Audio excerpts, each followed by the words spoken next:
So আবারও চলে এসেছি একটা নতুন ভিডিও নিয়ে আমার খিচুড়ি চ্যানেলে। আরও একটি নতুন ভিডিওতে তোমাদের সবাইকে জানাই স্বাগত। আশা করছি সবাই খুব ভালো আছো। শ্রাবণ মাস চলছে, তো একদমই পুরো ভেজের মধ্যে চলছে। আর প্রত্যেক দিন একই রান্না, ফুলকপি তরকারি, রুটি, ভাত, এসব আর ভালো লাগছে না। সেটাই মুখরোচকের জন্য একটু অন্যরকম রান্না করছি, সেটাই তোমাদের সঙ্গে শেয়ার করছি। একদমই এটা বাচ্চা থেকে বুড়ো সবার পছন্দ হবে। আমার দিদির 1 বছরের বেবি আছে, সে তো এটা পেস্ট করে দিতে এটা দারুণভাবে খেয়েছে। সে এমনি সময় ভাত খেতে চায় না, কিন্তু এটা দারুণভাবে খেয়েছে। তো সেটা ফার্স্ট টাইম বানিয়েছি। এই নবরত্ন খোয়া যে পোলাওটা একদমই সিম্পলভাবে কীভাবে একদম পুষ্টিকর খাবার হয়েছে সেটাই তোমাদের সঙ্গে শেয়ার করছি। যেহেতু নিরামিষ চলছে, পনিরটা আমি বেশিরভাগ দিনই রাখতে চাই, পনির বা সয়াবিনটা, যাতে শরীরে প্রোটিনটা ঢোকে। অ্যানিম্যাল প্রোটিন এখন একদমই চলছে না, সেই জন্যই পনিরটা দিয়ে রান্নাটা করছে। সব রকম সবজিটা রাখতে চাই যাতে শরীরটা একদমই না উইক হয়ে যায়। তো দেখতেই পাচ্ছ আমি এখানে নিয়ে নিয়েছি বিনস, গাজর, ফুলকপি, টমেটো, ক্যাপসিকাম, কাঁচা লঙ্কা, সুইট কর্ন, পনির, আর নিয়ে নিয়েছি আদা বাটা, কাজু কিশমিশ, আমন্ড বাদাম। তো এখানে আমি কিরমভাবে সবজিগুলো কাটছি সেগুলোই তোমাদের সঙ্গে শেয়ার করছি। রান্নাটা একদমই সিম্পলের ওপরে, কিন্তু সবজি কাটাটাই একদমই চাপের। আর আমি এখানে সব সবজিগুলো একটু বড় বড়ই রাখছি যাতে একটু সুন্দর দেখতে লাগে।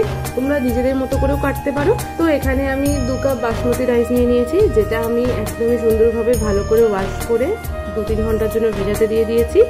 আর এখানে আমি বিনসও কেটে নিয়েছি, ফুলকপিও কেটে নিয়েছি। আর এখানে গাজরটা কাটছি। গাজরটা লম্বা লম্বা করে কেটে কিভাবে করেছি নিজেদের মতো শেপও দিতে পারো বা আমার মতো করে শেপও করতে পারো। আর এই রান্নাটা এতটাই মুখরোচক, এর সঙ্গে কোনো তরকারি বা কোনো আদার্স কিছু লাগবেই না, এমনি নর্মাল পোলাও হিসেবে দারুণ খেতে লাগবে। দেখতেই পাচ্ছ কথা বলতে বলতে গাজর, বিনস আর ফুলকপিটা কাটা হয়ে গিয়েছে। এবার আমি টমেটোটা কাটছি। টমেটোটা একদমই মাঝখানের বীজটা আমি কেটে ফেলে দিই। এটা আমি জি বাংলা রান্নাঘরে, সুদীপাদির রান্নাঘরে দেখেছিলাম যে মাঝখানের বীজটা ওইভাবে কেটে ফেলে দিতে হয়, আর আমি সেটাই করি। তো এবার আমি ক্যাপসিকামটাও কেটে নিচ্ছি। সব কিছুই তোমাদের হিসেব মতো নেবে, আর পরিমাণ মতো যে যার মতো নিলেই হবে। আমি এখানে 3 জনের রান্না করেছিলাম, সেই জন্য আমি একটু সবজিটা বেশি রাখতে চেয়েছি। তোমরা তোমাদের হিসেব অনুযায়ী নেবে। আর এখানে লঙ্কাটাও কেটে নিচ্ছি। আর লঙ্কাটা যে যার পরিমাণে ঝালের অনুযায়ী দেবে। এটা এতটাই সুন্দর হয় এই পোলাওটা, এত কম সময়ে এত সহজেই করেছিলাম যে প্রায় দিনই মনে হবে এটাই খাই। আমি তো নিরামিষে 2-3 বার এটা খাওয়াও হয়ে গিয়েছে অলরেডি। আর নিয়ে নিয়েছি পনির। পনিরটা আমি খুব অল্প করে নিয়েছি, দেখতেই পাচ্ছ। এখানে আমি পনিরটাকে কিউব কিউব করে কেটে নিয়ে হাফটা রেখে দিয়েছি, হাফটা নিয়েছি। এখানে তোমরা বাড়িতে ছানাও ইউজ করতে পারো। এখানে সবকিছু একদম রেডি, কি কি লাগবে উপকরণে দিয়ে দিয়েছি। আর খোয়া ক্ষীরটা একদমই গ্রেট করে নিয়েছি সুন্দরভাবে। আর গাজর, বিনস আর ফুলকপিটা একটু ভাপাতে দিয়ে দিয়েছি নুন দিয়ে, যাতে ওটা খুব সুন্দরভাবে সেদ্ধ হয়ে যায়। আর তোমরা তো জানোই সেদ্ধ করে আমি অবশ্যই একটু ঠান্ডা জলে দিয়ে দিই, যাতে রঙটা একদমই না নষ্ট হয়ে যায়। এবার কড়াইতে দিয়ে দিয়েছি তেল আর ঘিও দিতে পারো তোমরা বেশি পরিমাণে। কাজু আর কিশমিশ আর আমন্ড বাদামটা আগে থাকতে ভিজিয়ে রেখেছিলাম, সেটা সুন্দরভাবে আমি ভেজে নিয়েছি, ভেজে তুলে দিলাম সাইডে।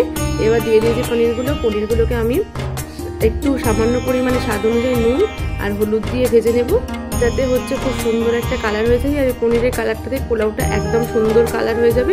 পনিরটা খুব সুন্দরভাবে দেখো ভাজা হয়ে গেছে। গ্যাসের ফ্লেমটাকে ফার্স্টে হাইতে ভেজে নেবে, যাতে পনিরের গাগুলো খুব সুন্দরভাবে লাল লাল হয়ে যায়। পনিরগুলো আমার খুব সুন্দরভাবে ভাজা হয়ে গিয়েছে।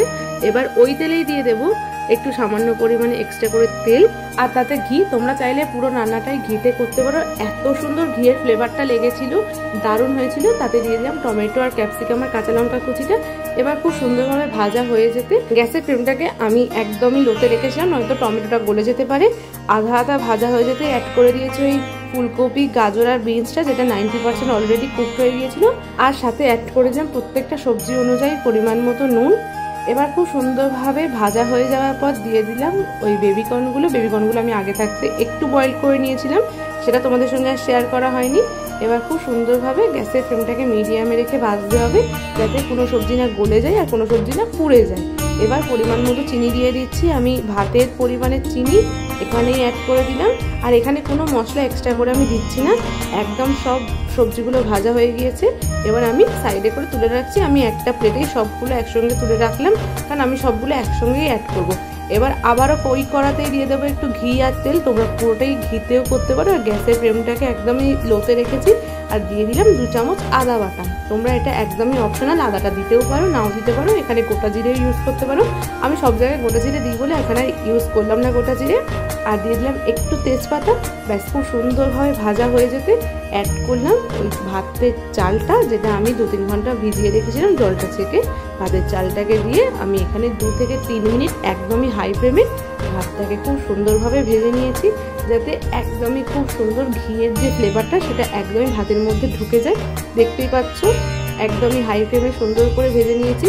এবার যেই মুহূর্তে দেখবে নিচে নিচে এবার একটু ধরে যাচ্ছে, সেই মুহূর্তে জল অ্যাড করে দেবে। 2 কাপ বাসমতি চাল নিয়েছি, সেই জন্য আমি এখানে 4 কাপ জল অ্যাড করলাম। সবসময় মনে রাখবে পোলাও জাতীয় কিছু রান্না করতে গেলে যে পরিমাণে চাল থাকবে তার ঠিক ডবল পরিমাণে জল দিতে হবে। আর জলটা যদি তুমি গরম করে দাও তাতেও খুবই ভালো হবে। তো দেখতেই পাচ্ছ আমি এখানে নর্মাল জলই ইউজ করেছি, আর একটুখানি দিয়ে দিয়েছি গোলাপ জল, আর তাতে দিয়ে দিলাম একটু গরম মশলা। আমি এখানে গরম মশলা ভাজা ইউজ করিনি, একদমই গ্যাসের ফ্লেমটাকে হাইতে দিয়ে চাপা দিয়ে রেখেছিলাম 15 থেকে মিনিটের জন্য। আর মাঝে মাঝে একটু নাড়িয়ে চাড়া করে দিয়েছি। ভাত আমার একদমই 90% কুক হয়ে গিয়েছে। অ্যাড করে দিয়েছি আমি নুন ভাতের পরিমাণে, কারণ আমার সবজিতে অলরেডি নুন দেওয়া ছিল। আর তাতে অ্যাড করে দিলাম ওই গ্রেট করা খোয়া ক্ষীরটা। এবার দেখতেই পাচ্ছ আমি সব সবজিগুলো অ্যাড করে দিয়েছি। এবারে সবজির সাথে ভাতটা একদমই খুব সুন্দরভাবে কুক হয়ে যাবে। আর গ্যাসের ফ্লেমটাকে এই মুহূর্তে একদমই লোতে রাখবে, নয়তো ভাত সমেত সবজি সবটাই পুড়ে যাবে। আর অনবরত নাড়তে থাকবে। দেখতেই পাচ্ছ এখানে আমার একদমই রেডি হয়ে গেছে। আমি আবারও একটু খোয়া ক্ষীর ওপর থেকে দিয়ে দিলাম। এবার একটু সুন্দরভাবে ওপর থেকে একটু ঘি ছড়িয়ে দিচ্ছি, যাতে ফ্লেভারটা খুব সুন্দর হয়। এবার চাপা দিয়ে রেখে দেবো 1 ঘন্টার মতো, যাতে খুব সুন্দরভাবে ঠান্ডা হয়ে গেলে জিনিসটা ঝরঝরে হয়ে যায়। দেখতেই পাচ্ছ 1 ঘন্টা হয়ে গিয়েছে। পোলাওটা কত সুন্দর ঝরঝরে হয়ে গিয়েছে। যখন পোলাও, বিরিয়ানি, রাইস যাই রান্না করবে কেন গরমে একদমই ভাতে হাত দেবে না। 1 ঘন্টা পরে ওটাকে হাত দিলে একদম সুন্দর ঝরঝরে থাকবে, আর চালগুলো একদমই ভাঙবে না। আর তারপরে খাবার সময় অবশ্যই তুমি গরম করে নিতে পারো। আশা করি দেখতেই পাচ্ছ কত সুন্দর ঝরঝরে হয়েছে। ভালো লাগলে বাড়িতে বানিয়ে অবশ্যই আমাকে জানাবে কেমন হয়েছে। ভালো লাগলে লাইক, কমেন্ট, শেয়ার করবে। আর আমার চ্যানেলে নতুন হয়ে থাকলে অবশ্যই চ্যানেলটিকে সাবস্ক্রাইব করবে। যারা এখনো পর্যন্ত চ্যানেলটিকে সাবস্ক্রাইব করেনি, কি করছো, তাড়াতাড়ি করো। এরকম ইউনিক কিছু রেসিপির জন্য সবাই ভালো থাকে, টাটা।